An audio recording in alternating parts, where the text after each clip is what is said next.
before becoming a journalist. In his new book, Rearview Mirror, he takes a critical look at the FBI under J. Edgar Hoover and at the CIA over the last 50 years. Mr. Turner talks about his time at the FBI and his research for the book. It's 50 minutes.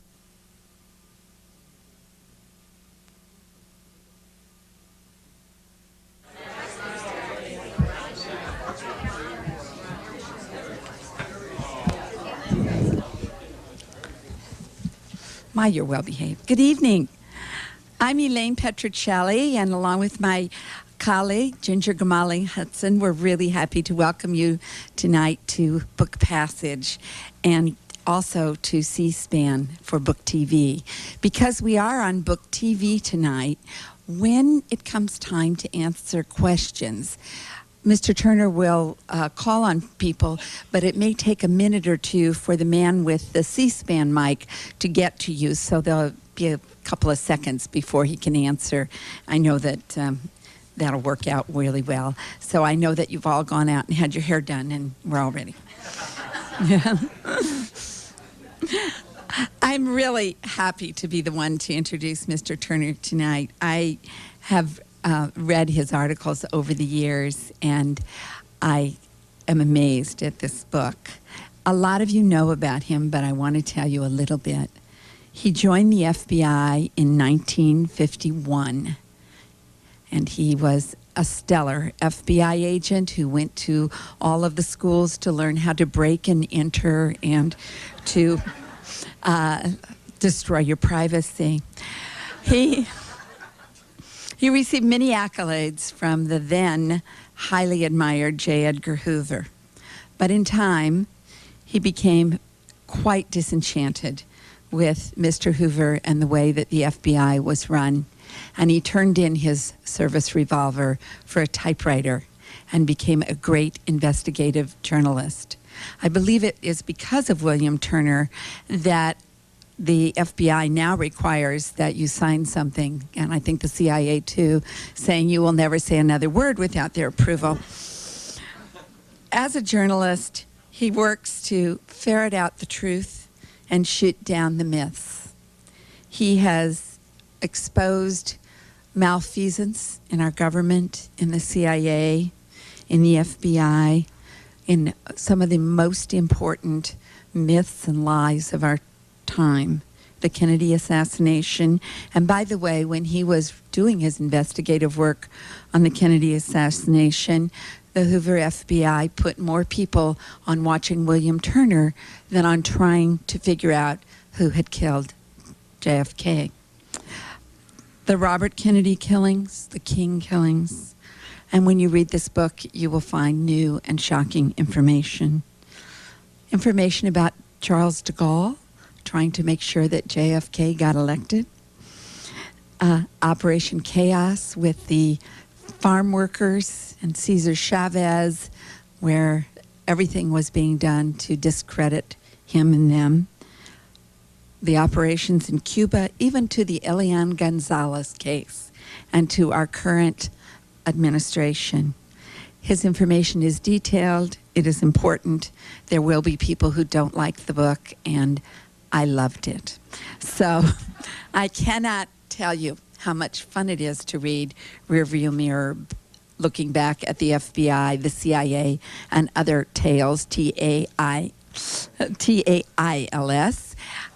But more important than that, history will look at this book as an important chronicle of what really happened in the last part of the 20th century and the beginning of the 21st. It shows how abuse and manipulation in the past affect the present, and it is very important. So I am proud to welcome William Turner to Book Passage tonight.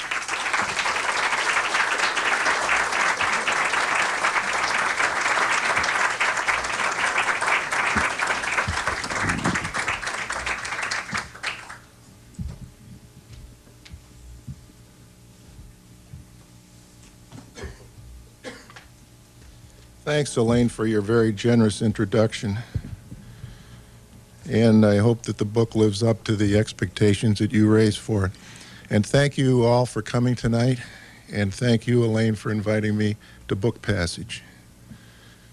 I got some illustrations here I'll be using later.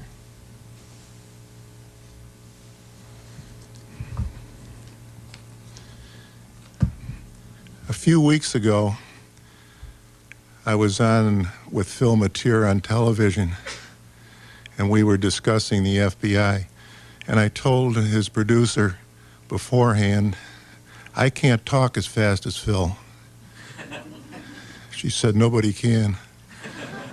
So if I don't talk that fast, I hope you'll understand that I'm not Phil Mateer. The book actually is a cautionary tale in that all of the events described about the intelligence mafia in the United States come together to sound a warning to this day. The book is divided into 13 chapters, and I can talk a thumbnail sketch of each one. The first chapter is my abortive career as an FBI agent. I came in all bushy-tailed, thinking that the FBI was the greatest law enforcement organization in the world. And I left disillusioned that it wasn't. The problem was the Red Scare in those days. Hoover was making a big fuss about communist USA and ignoring organized crime because some of his buddies were mobbed up. And when I made an issue of this inside the FBI, I became the first whistleblower. I wrote to Congress, poking the tiger from inside the cage, asking for a congressional investigation of the FBI. Well, 40 years later, there may be one. In the meantime, I saw that the Bureau was developing willy-nilly by its own light. Congress did not have a firm hand on the steering wheel. It was driving practically no-handed. The FBI did what it wanted, so did the CIA, and that's what we have today. The blunder after blunder after blunder, and they're not doing their job. So my recommendation was 30 years ago, and it persists to this day, that they do more extreme psychological testing to get a better grade of agent in there, and that they separate or spin off the espionage and counter-espionage responsibilities into a separate agency that recruits more sophisticated, more cosmopolitan people for the very slow, nuanced investigations that we're talking about when we're talking counter-espionage and espionage.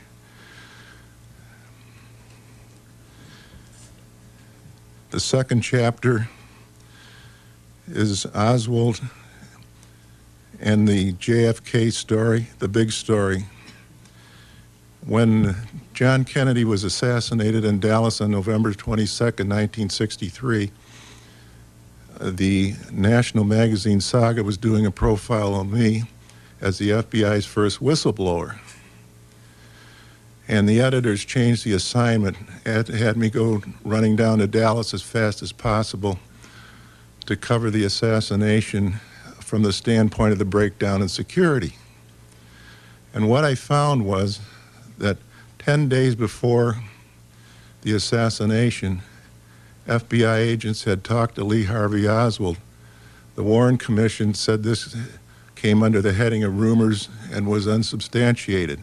But in fact, they did.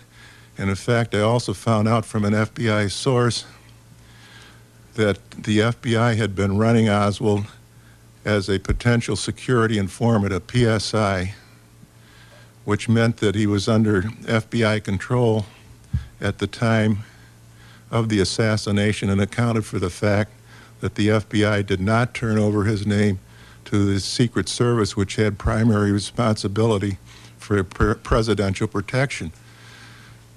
The thing that Oswald was informing on was a Neutrality Act, the gun running there for a second Bay of Pigs invasion of Cuba, about which more I will talk in another chapter. But at any rate, Oswald, as an FBI informant, throws a whole new light on his role in the assassination. Chapter 3, Bugs and Black Bags. My favorite anecdotes are lodged in this chapter. The FBI conducted lawless law enforcement. The wiretaps were approved by the Attorney General, but the bugs were not. And believe me, they were promiscuous. The black bag jobs, I was trained in burglary, called surreptitious entry, at a sound school, which was not exactly a finishing school. The instructor, whose name was George Burley, taught me everything about breaking and entering in order to photograph documents, steal documents, and gather evidence and intelligence. And these were also uncontrolled by the Attorney General. The black bag jobs were not known to the Attorney Generals. They were lawless, and they were run on the Hoover's authority only. I remember being in the basement of a house after having picked the lock and gone in to plant a bug, and hearing footsteps in the floors above me. And I cringed and wondered if those footsteps would come down to the basement stairs. And I decided what to do. I had no identification as an FBI agent, and I was supposed to deny that I was with the FBI if I was caught. So there was a consensus among those of us who did the black bag jobs that we would simply act like burglars and knock out whoever intruded upon us. So I think I got a dose of what all of this was about when George Burley told me, well, Bill, you're from the Seattle office. Possession of burglary tools in the state of Washington can get you 7 years. That jarred me into the reality that we were engaging in lawless law enforcement, and I became a critic of that type of law enforcement. In fact, when I wrote an article in Ramparts after leaving the FBI, exposing the lawlessness in bugging and tapping and wiretaps and black bag jobs, Hoover stopped them. Ramparts Redux, blowing the CIA's cover. The CIA was operating in the 60s a bunch of domestic organizations such as the Asia Society, the American Federation of Teachers, the Kaplan Fund, and various nonprofit organizations as conduits for funds going to the focus of their activity at that time, which was the Caribbean and the Castro regime. And Ramparts blew the cover. We had informants inside the National Students Association, for example, which informed to us what was going on and giving us enough information that the whole operation could be exposed. Well, the CIA found out about it, that we knew about the NSA, and they were going to hold a press conference to try to marginalize the whole thing in a limited hangout. But what happened was Warren Hinkle, the genius editor of Ramparts, got the idea of taking out full-page ads in the New York Times and the Washington Post, laying out the whole story. So we preempted the CIA, and all their covers then just fell like a row of dominoes. They were mad. And they turned inward, despite their charter limiting them to overseas service operations. They turned inward and launched Operation Chaos. My CIA file shows Operation Chaos, and then it's all black. So I don't know what they did to me. But there was an Operation Disruption and according to the Freedom of Information Act documents, attempts to close down ramparts by getting at our finances and shutting off our lifeblood of newsstand sales. The FBI propaganda machine.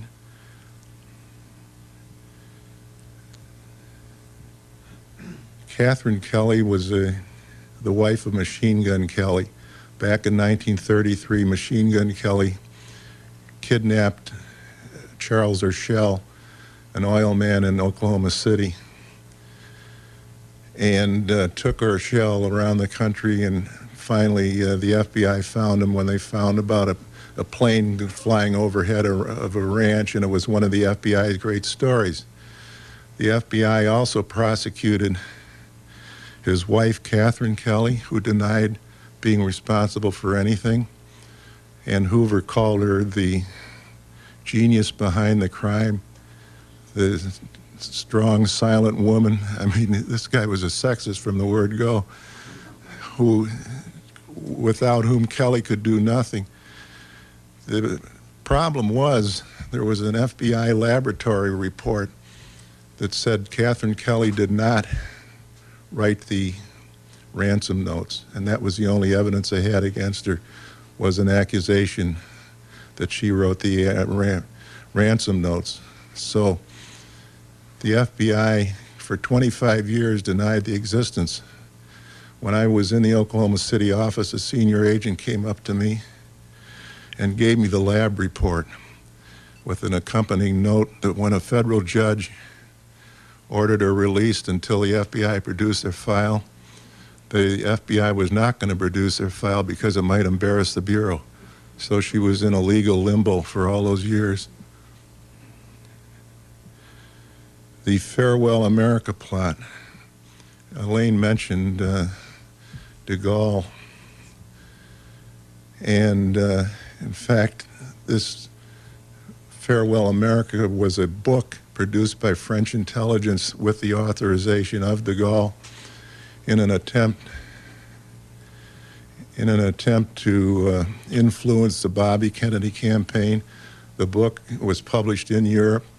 They were attempting to get an American edition published, and it alleged that there was a vast conspiracy of the military-industrial complex to kill John F. Kennedy, and the whole operation, the whole project was aimed at influencing Bobby Kennedy's election.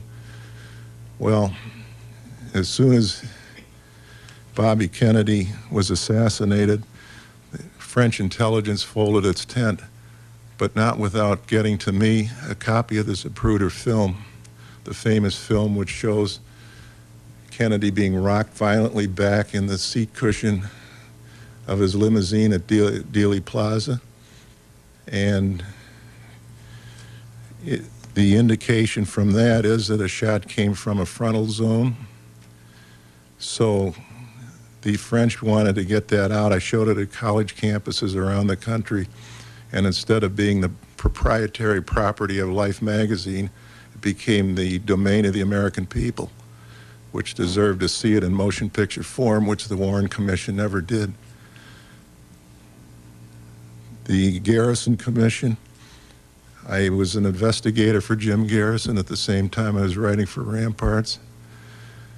From my FBI experience, I know he had a very valid investigation, and I helped him as much as I could, but the whole dice were loaded against him.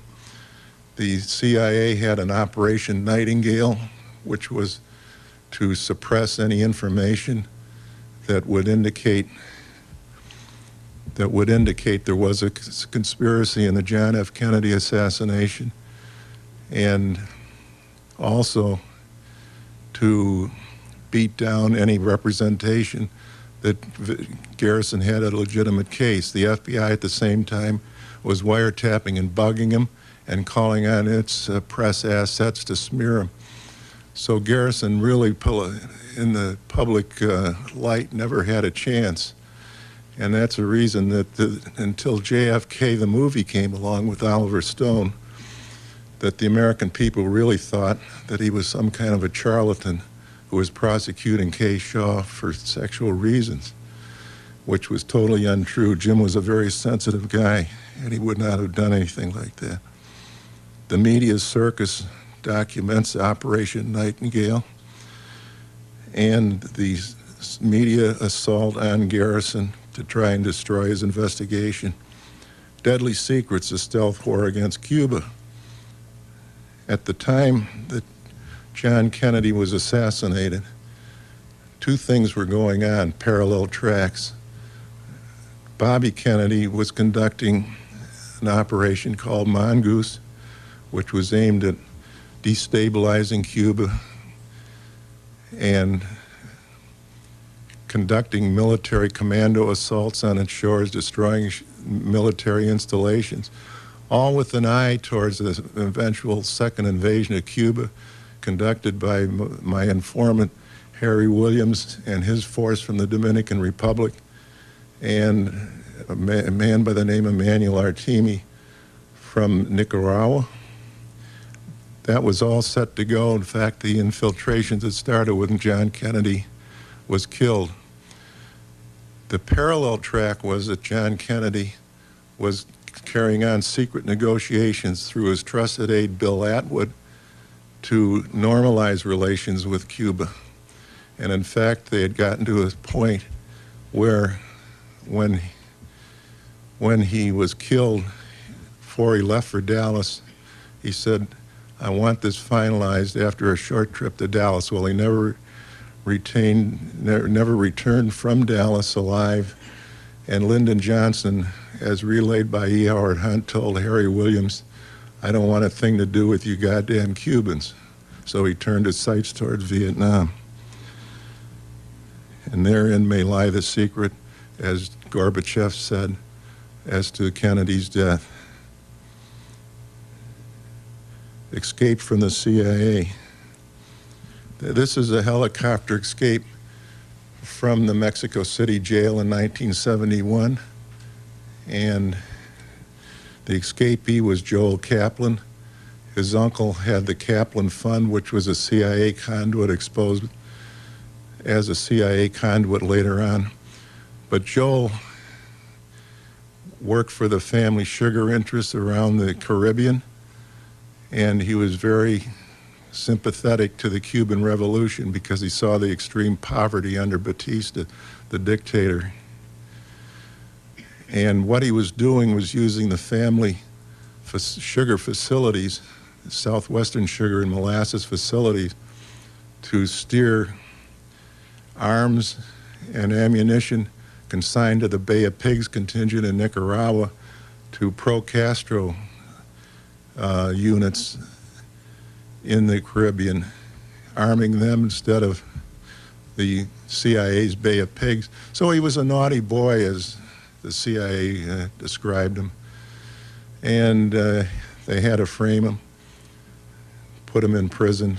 The cadaver that was produced as his business partner was 20 years older, 6 feet, as opposed to 5'2",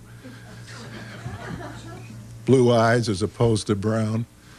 But that was the way Mexico operated at the behest of the CIA. And so I knew about the escape plans before they were carried out. There was a series of them, and finally the one was successful with a smuggler named Vic Stoddard flying a helicopter into the prison yard and lifting Joel Kaplan out to freedom. So waiting at the border when they arrived were the inevitable Bill Turner and Warren Hinkle. It was made into the movie called Breakout with Charles Bronson and Jill Ireland. And they bought the copyright to the book, which is the way things work in Hollywood. The only problem was that the CIA put pressure on Columbia Pictures, and the CIA was entirely deleted from the motion picture. What was a significant political film turned out to be a potboiler adventure. That is what happens when the CIA flexes its muscles. So the one case I haven't mentioned that's in the book, and Elaine brought it up, is the Bobby Kennedy case.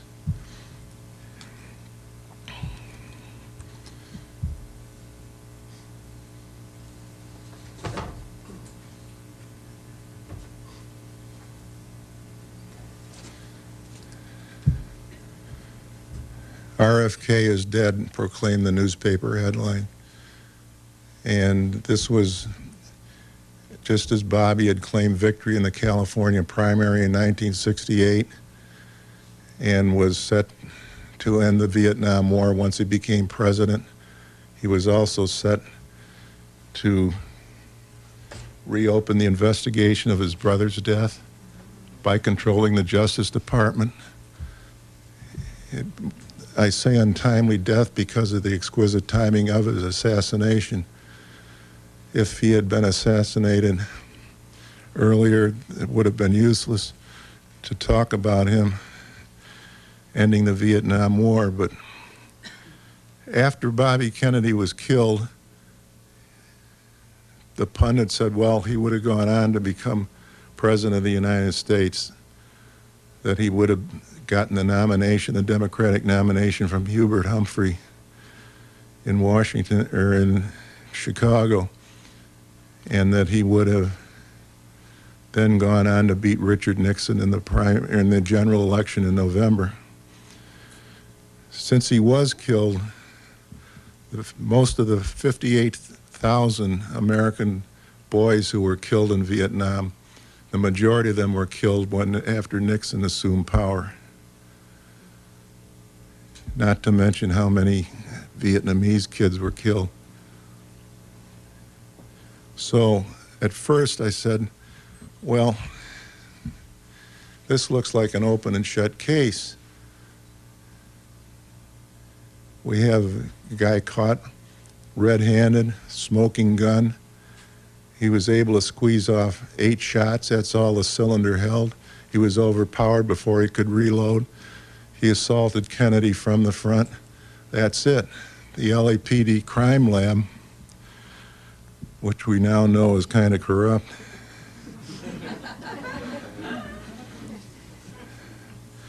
accounted for all the bullets, all 8 bullets. One was lost in the ceiling interspace.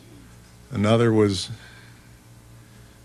the other 7, as a matter of fact, were all recovered from the bodies of the various victims. Kennedy was the only one that was killed.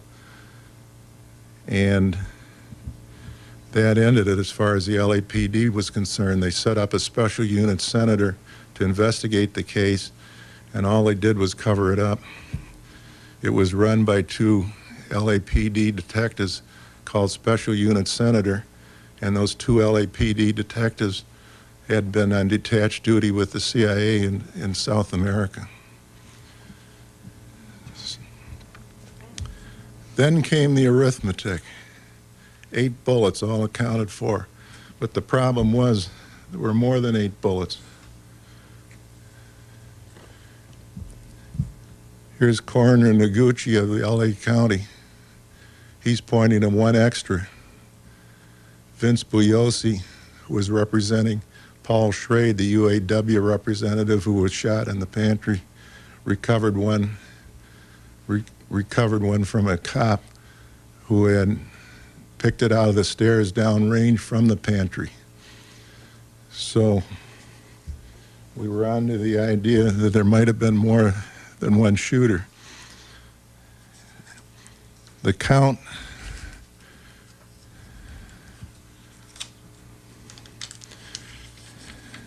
came to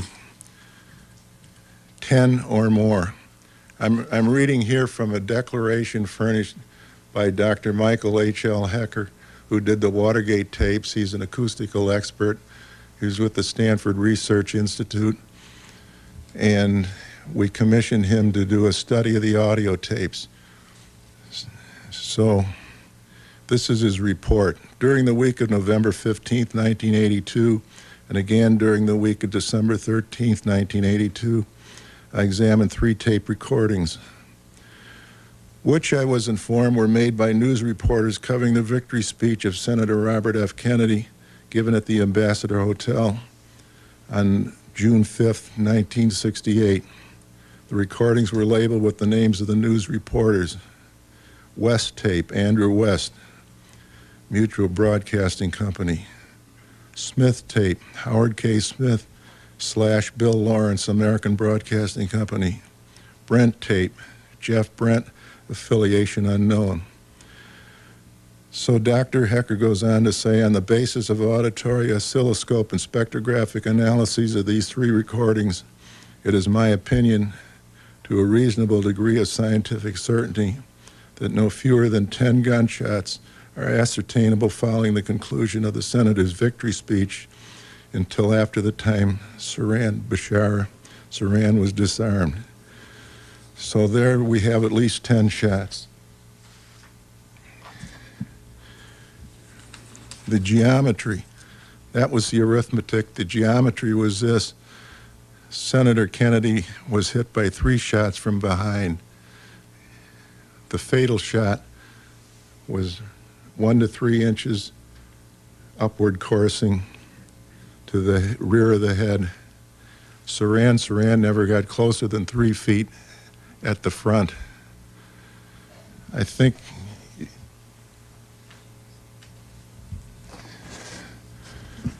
you can see in this photo that I showed you earlier, the newspaper photo, this is a bow tie. It was on one of the armed security guards who was right to the right rear of Kennedy at the time that he was shot. And he obviously had grasped it away from what he considered his attacker.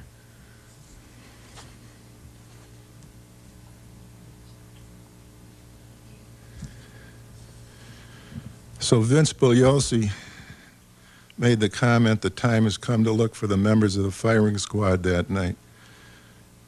The Manchurian candidate theory came up when I noticed that an interview of Saran, I interviewed him in 1975 in San Quentin prison, and he told me that he remembered nothing that night from the time that he met a girl in a polka dot dress at a silver coffee urn in the Ambassador Hotel until he was overpowered in the pantry, which is self-serving, of course, but also it put me on the trail of the Manchurian candidate theory.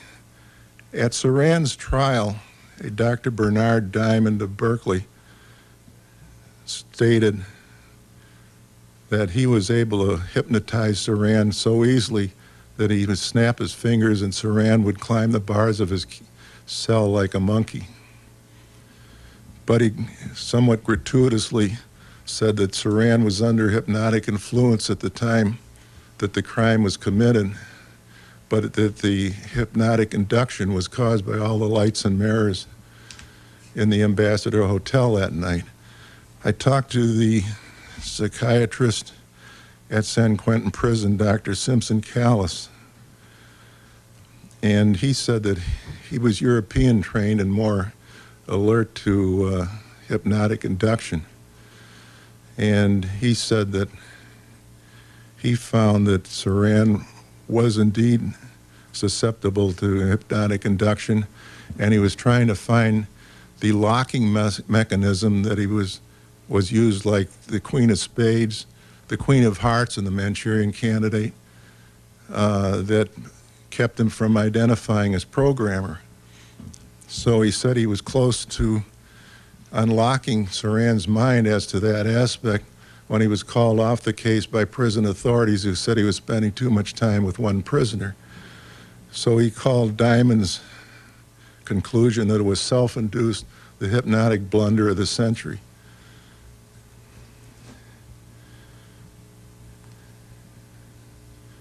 So who is the suspect for programming? Well, the CIA had a program during the 50s, experimentation called MK Ultra and mind control. And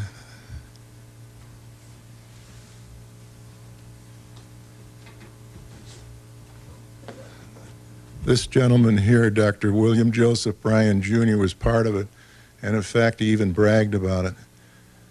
But The important thing to know about Dr. Bryan is that he was in civilian practice, and one of his most famous cases was the Boston Strangler case. DeSalvo was the name of the strangler. He's still in prison. And up here, written while in a hypnotic trance, is Saran's notebook. It says DeSalvo, DeSalvo, DeSalvo, DeSalvo. It also said RFK must die before June 5th. So Dr. Bryan, after he died, some ladies of the night were kind enough to come forth and tell us that he constantly boasted about hypnotically inducing Saran. And they thought that he induced Saran. He was a braggart, and he needed to blow off about his deeds as a psychiatrist and a hypnotist. He bragged about the DeSalvo case, and he bragged about putting Saran under. And they thought he meant after he was apprehended, but he was talking about before. So he's our prime suspect as the programmer. At the present time, Saran's attorney, Larry Teeter, has a motion before the California Supreme Court for an evidentiary hearing. And the hearing will consist of the Manchurian candidate theory. So we can hope that the Supreme Court does grant an evidentiary hearing. I think we know a lot more about hypnotic induction today than we did 30 years ago, and that it's real, and that it happens, and that it happened in the Bobby Kennedy case. So again, thank you all for coming, and I appreciate your interest. I hope you will understand that what we're talking about here is an intelligence mafia that persists to this day. So as Publishers Weekly said about the book, while some of the events described happened years ago, they are just as fresh and lively today. Thanks again.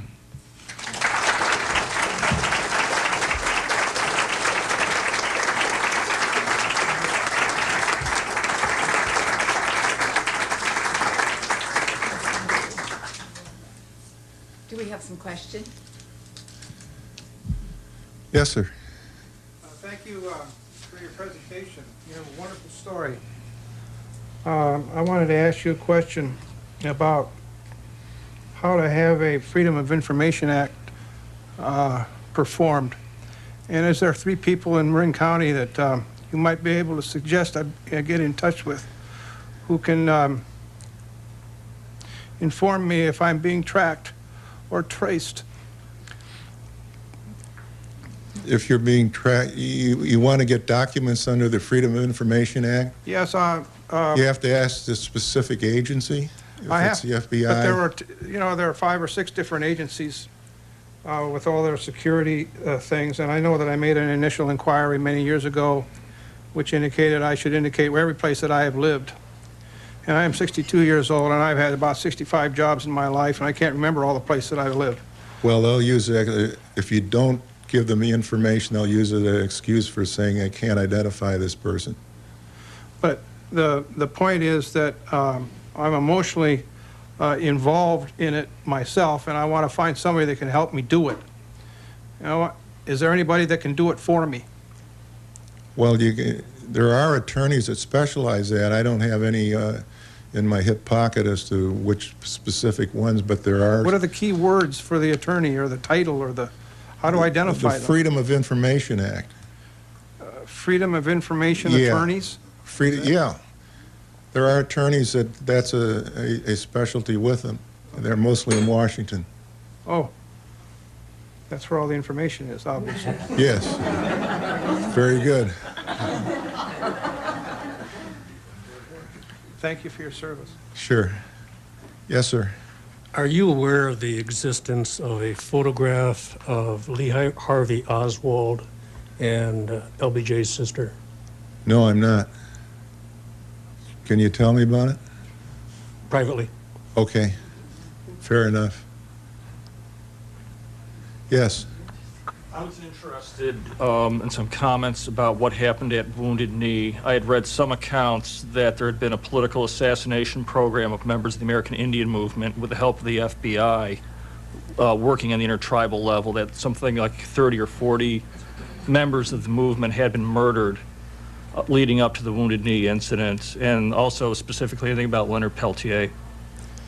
Well, Leonard Peltier deserves a new trial. I think there's a paucity of evidence that he killed the 2 FBI agents. I conducted defense investigation for the American Indian movement at Wounded Knee right after it happened.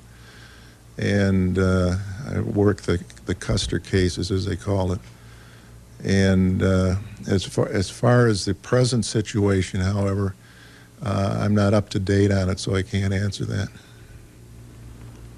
Yes, sir. Would you care to comment on the series of revelations of FBI bungling in the laboratory that have come to light in the last couple of years? In the laboratory? Well, not only the laboratory bungling, but this recent case of loss of laptops and so on. I mean, it sounds to me like they don't have very good management systems. Well, the Attorney General has just hired at a cost of $700,000 the Anderson Company to straighten them out on how to keep a computer inventory.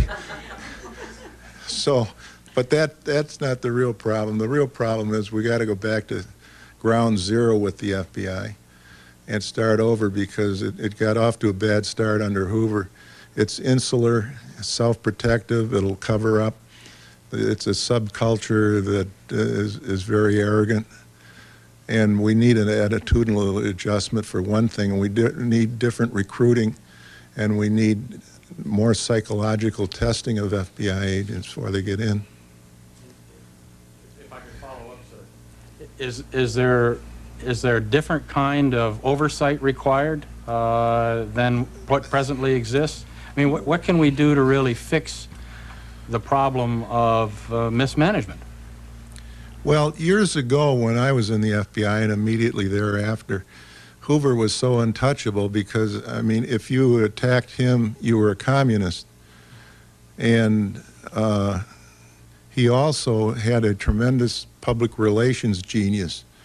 There used to be a saying in Washington, an aphorism, that when other agencies blunder, they make excuses, and when the FBI blunders, it just makes another movie. And so he was untouchable. He was bulletproof.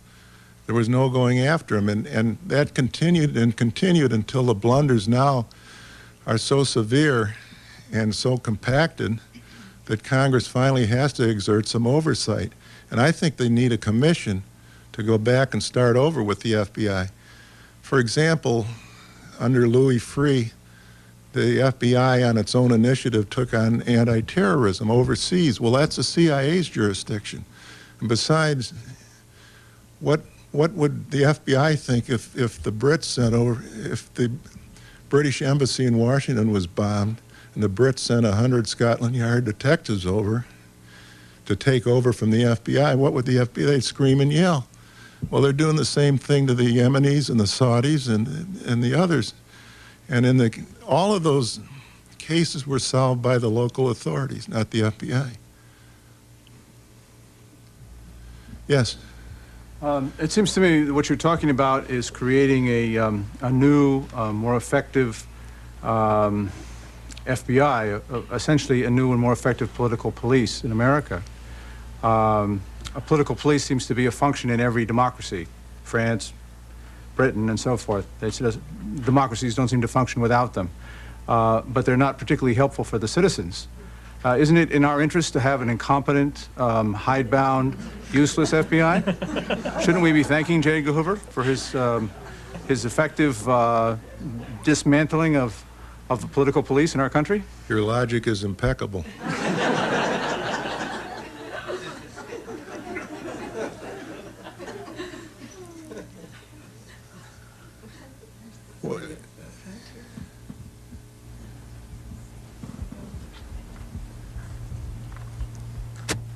Bill, in your book, you talk about that the John F. Kennedy assassination files are closed for 75 years. Who did that, and is there any possibility in our lifetime that those will be unsealed? Well, Lyndon Johnson ordered them sealed for 75 years, but that's been rescinded. Those files are now available thanks to Oliver Stone and his JFK movie. There was a surge in public sentiment to get those documents released. In addition, all documents released that had any relevancy to the JFK assassination. So that has been done. There's a gold mine piled high of documents now that need to be correlated and sorted through and put into some perspective. But I think the answer is in those documents. There's no smoking gun, but there's plenty that can be stitched together to show it. Shall we take one more question or two? This man here, and then we'll go to somebody way in the back. Yeah, are you familiar with the Daryl Turney, Judy Berry case? There is this case coming before the FBI, and hopefully that might bring forth information about what they did in the bombing of their automobile. The Earth First activists?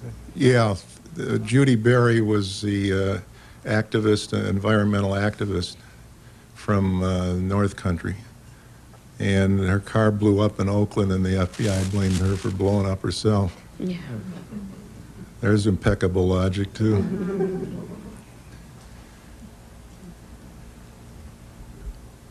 Can we go way to the back?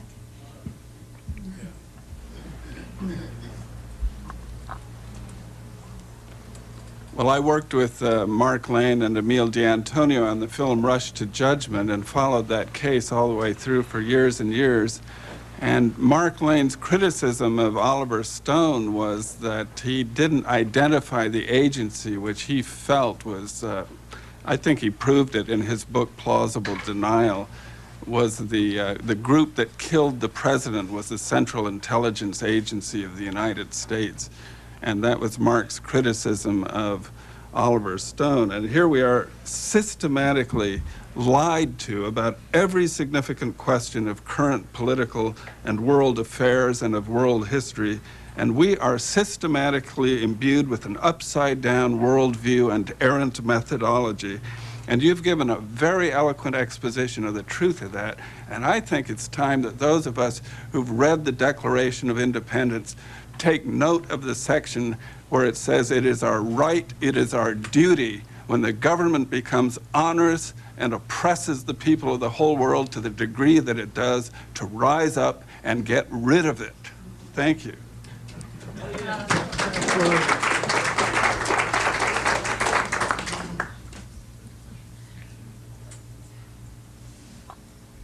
The lady in back there. Right there.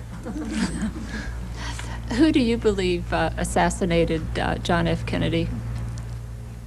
Well, I think Garrison was on the right track when his investigation was aborted by the acquittal of Clay Shaw. But I think that it came out of the alliance between the mafia and the CIA to knock off Castro. And when the motives piled up, they simply switched targets onto John Kennedy. Vietnam was an issue. The lack of air cover at the Bay of Pigs was an issue. The rapprochement with Cuba was an issue.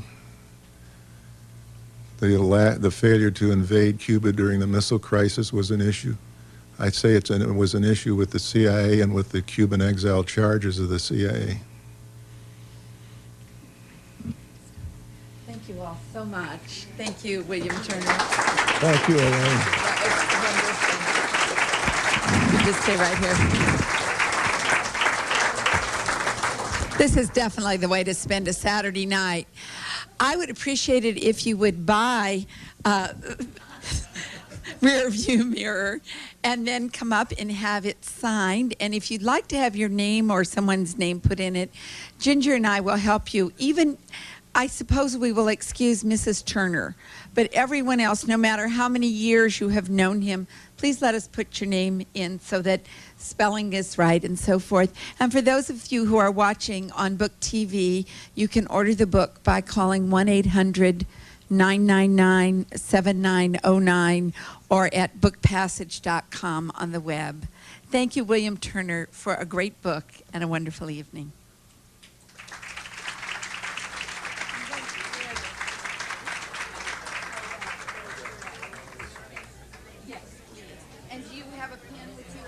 William Turner was a special agent for the FBI from 1951 to 1961. His new book is Rearview Mirror, looking back at the FBI, the CIA, and other tales. It's published by Penmarin Books. You can learn more about the book on their website, penmarin.com.